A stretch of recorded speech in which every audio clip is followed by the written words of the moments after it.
Hello, hello, my friends. AmyR here with Prairie Paper and Ink. Welcome back to my face, my card making space, and more butterflies. Can't help myself. I really like this die set. I've already done a couple videos. Yeah, a couple videos using it, and then I held off because it sold out really quickly. As of filming this voiceover, it's back in stock. When it sells out again, because it will, it's popular, it will get restocked as quickly as possible. So I did a very simple background because the focus was the butterflies with like distress oxide inking watercoloring that literally anyone can do. No special skills needed. And then I ended up adding sparkle and splatter and all the things. So, as always, everything I used will be listed and linked in the description box below the video. My links are affiliate links. That just means that if you click on one of my links and end up placing an order, I do get a little kickback from that at no extra cost to you. That is what helps keep the lights on, pays the bills, enables me to keep bringing out content. And yeah, let's get into making the cards. So I used the Leaf Spin 3D embossing folder and Simon Says Stamp's Seafoam cardstock, which is not to be confused with the sea glass cardstock. They are two different shades. My camera makes them look pretty much the same, but Seafoam is a little more of a greenish tint. It's very subtle, because like I said, I wanted my backgrounds to be pretty subtle. So I embossed 2 panels with it, and then I'm going direct to paper with some white pigment ink and employing my side cam, which just cuz. But when going direct to paper with an ink pad and specifically doing it like this, where I am just inking up sort of the raised areas that are left from the embossing folder, I'm not pressing with the ink pad. As you can see, I'm just holding it horizontally and just, you can feel it. It's a very difficult thing to show on camera, but you can feel when the ink pad like touches those raised areas. And then I just kind of swirl it around. Doesn't have to be perfect. Again, on a cardstock this light, it is very, very subtle. You're not really going to see it on camera. On darker cardstocks, it will show up significantly more. It's a really simple and easy way to sort of enhance embossed backgrounds with just a little bit of white pigment ink. And again, the darker the cardstock, the more apparent that will be. You can, of course, do this with any inks. White pigment ink is just the most forgiving, and it's the simplest, but you can do literally any ink. Metallics would look really nice too, but for this, background, subtle, focus, butterflies. So after I did the inking, I set those aside to let that pigment ink dry. And then my butterflies are the Whirl butterfly die set that I love. Love it so much. I die cut just a pile of them from distress watercolor cardstock. And then to color them in, I'm using Oxide inks that I just smushed to my little plastic palette. And I just grabbed a bunch of colors at random, tried not to overthink it too much, but mostly a rainbow of colors. So I've got like picked raspberry, abandoned coral, saltwater taffy, scattered straw, peeled paint, salvaged patina, peacock feathers, broken china, and shaded lilac. So I smushed them to my little palette, and I'm just using my little Tim Holtz detail water brush and slapping the color on. This is what I mean by no skill needed. I'm not doing any sort of technique or anything. I am swirling the water brush in the ink, slapping it onto each die cut piece. And no rhyme or reason to with the colors. I was just kind of grabbing them mostly at random because I just wanted color. That's it. Just pretty colors, and then we'll just go from there. So I super sped this up in editing. It didn't take this long. And the funny thing is I thought I'd kind of gone overboard with all the die cutting, and I was like, I'm going to have more butterflies than I need.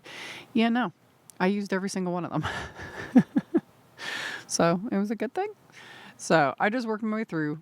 Again, super sped this up, but it only took about half an hour to paint all of these butterflies.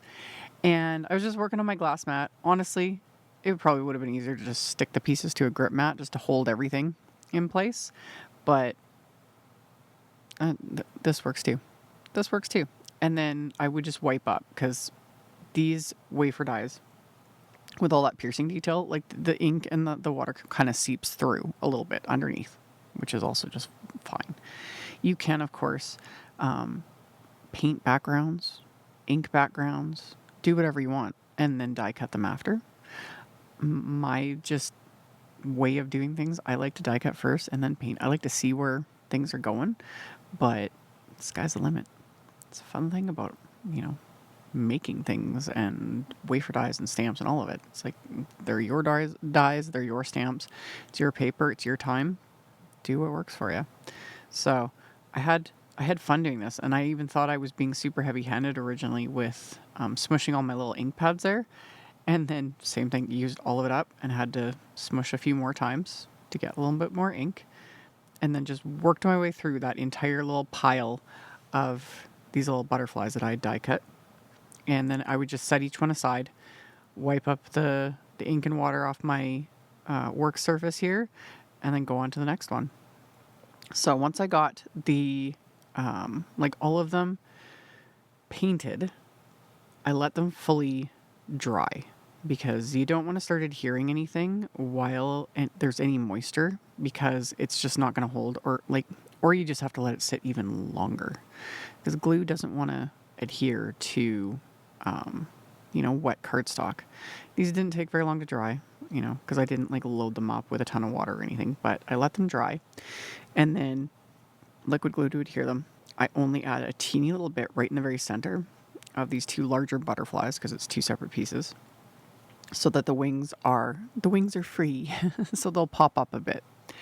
And then when I was die cutting all the bodies or all the wings, the bodies, the little die that die cuts all three of the bodies, I was running that through with scraps of just black cardstock. And then I've got all my pieces there. So same thing. I would adhere the bodies together, or adhere the wings together, add the bodies, reverse tweezers. And this is where they come in handy. And this is where it comes in even handier to have multiple pairs. Do you need this many pairs? No. Something like reverse tweezers, it's nice to have at least a couple pairs, just so that one doesn't run away, because that's what always happened when I really started using my reverse tweezers, and I only had the one pair, and I could never find it for the life of me. And then I got a second pair, and I never lost them again. And then over time, I now have kind of a ridiculous amount. I don't know. I think they're like rabbits. Y'all, I have more than I thought. I was digging through a drawer the other day and I found more pairs of reverse tweezers. No idea where they came from. And I'm like, it's becoming a problem. But at the same time, no regrets. They don't take up much space and I use them. Anyway, this splatter part, this was kind of fun. So after they were all assembled, I put them back on the hardboard just to make it more convenient because I've got so many pieces here. Put these in my splat box, and then I'm using the Oxide inks to add splatter, just more splotches of color. And yeah, so I would just smush the ink pad onto my little palette, and then I was adding a little bit of water and swirling it with just a brush. This is like a size 4 Zen brush, and splattering this all over these butterflies. So it'll just add that color, especially on, because in my head, my knee-jerk reaction was to try and keep the splatter sort of similar colors to the areas where I painted. And then I was like, that's silly because I added color everywhere. But also the contrasting colors show up more.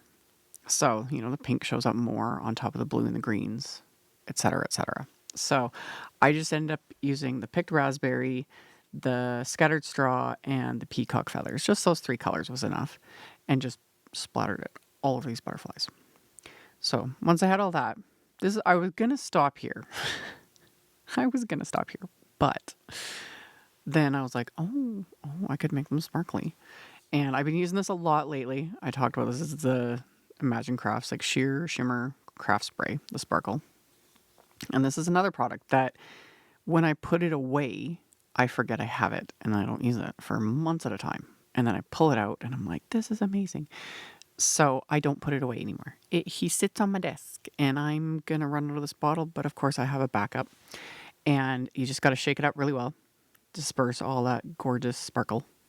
And then I laid out my flour sackcloth just because I hold this bottle pretty high up, a good couple feet, just to get a nice fine mist I don't care if there ends up being any little splotchy bits, but all this adds is just straight sparkle.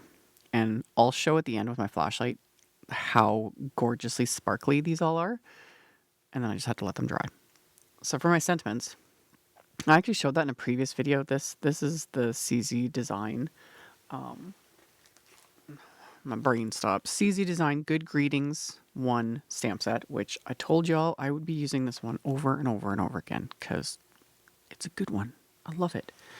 And in one of the previous videos, I had stamped several of the sentiments with VersaFine Clair Nocturne ink and had clear heat embossed them. And when making these cards, I pulled out this set again because I was like, of course I'm going to use it. And I had these heart-shaped sentiments from that set had already been stamped and heat embossed. And I was like, perfect. I was going to stamp them with the salvaged... Was it salvage patina that I was going to use? Yes.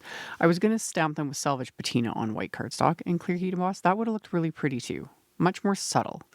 But I changed my mind because one, these sentiments were already done, ready to go, already die cut, everything. I was like, oh, love that for me. And also, I thought that just the black popped a little bit more anyway. So that's what I went with. So I'd stacked them together. I have not adhered the sentiments. I had cut down the background and adhered it to my card base, which is a top folding A2 white note card. And I adhered that with some Big Mama foam tape, so it's got a little bit of dimension. And then I adhered the butterflies with just liquid glue and only right behind like the bodies. So again, the wings just pop up a bit. It just gives it that little extra bit. And the sentiments have not adhered. Could have adhered them and then just quickly die cut like copy paper scraps to protect the sentiments. But this also works.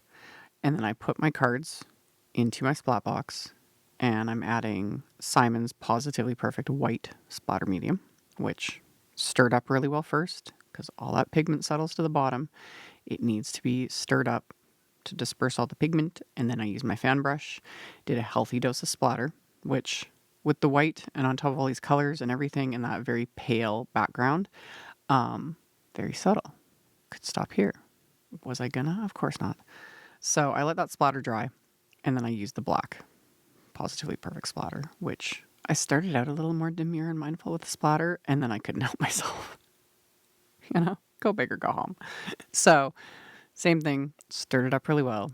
This one you need to be very, very mindful of because this stuff is just insanely pigmented and it will stain everything. So after I was done splattering, I put the lid on it, cleaned everything off. I let it fully dry. And then I'm stamping the inside. Normally I would do the inside before adhering the card front, but I was all over the place when I was making these and I was distracting myself with like sparkly butterflies and just chaos, y'all. So everything though was dry because you don't want to be mucking around and moving things, especially with like that black splatter because it'll just get everywhere. So it was all dry and I stamped the sentiment and the little heart from that same Good Greeting set on the inside with the Nocturne ink. And then I did add a couple of the extra butterflies. They weren't really extras, but I had set them aside for the insides. And I'll show that at the very end. And then just got to adhere my sentiments, which I had stacked together. I showed that earlier because those were already, even the extra layers have been die cut. Like, past me did good. I'm kind of, I wish I need to do that more often. Anyway, adhered them. Let everything dry, and then look at that sparkle. It's good stuff. I haven't checked. It might not be in stock right now because I have been like promoting it a lot. But this does get restocked. This sparkle spray. There are other ones too. There's a rose gold, a frost, and possibly one other one. I'm not sure. All beautiful. I use the sparkle the most, but they're fun. They're fun, and out of everything, this stuff has never clogged. So you can't go wrong. And I love it. It doesn't really rub off. Again, don't lick the artwork. If the recipient does when they get my cards and they decide to lick the butterflies to see if it comes out, well, that's on them. But it stays. I don't have much of a problem with it. But you also don't need to add a ton. So there's my thoughts on it. Links to everything are down below. Thank you all so much for hanging out with me. Thumbs upping and commenting. It does help a ton. I very much appreciate it. And I will see you all very soon in the next one. Bye. Thank you so much to my amazing Patreon supporters. For anyone that might be interested in joining my Patreon community and supporting me, the link to my Patreon is in the description box below the video. For everyone else, as always, thank you all so much for taking the time to watch my videos, for thumbs upping, commenting, subscribe if you haven't, I'd love to have you. And here's a couple other videos for you to check out in case you missed them. Bye!